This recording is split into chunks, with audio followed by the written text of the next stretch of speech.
આજે મેં માતાજીને બે હાથ જોડીને પ્રાર્થના કરી છે કે અમારા ગુજરાતના ખેડૂતોનું,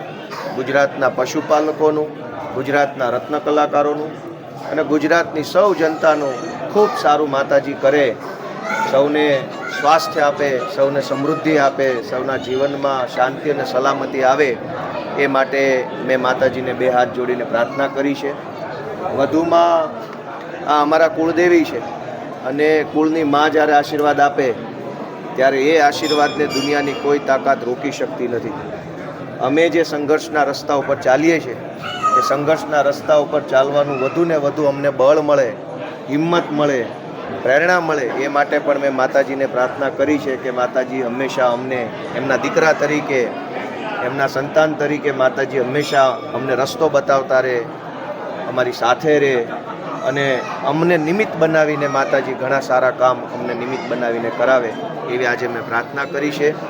આજે આ ખોડલધામ મંદિર કાગવડ ખાતે હું જ્યારે આવ્યો ત્યારે ટ્રસ્ટ વતી જે કાંઈ ટ્રસ્ટીઓએ મારું સન્માન કર્યું, સ્વાગત કર્યું, એ બદલ હું એમનો ખૂબ ખૂબ હૃદયપૂર્વક આભાર વ્યક્ત કરું છું અને ગુજરાતના સૌ જનતાને હું મારી શુભેચ્છા અર્પણ કરું છું.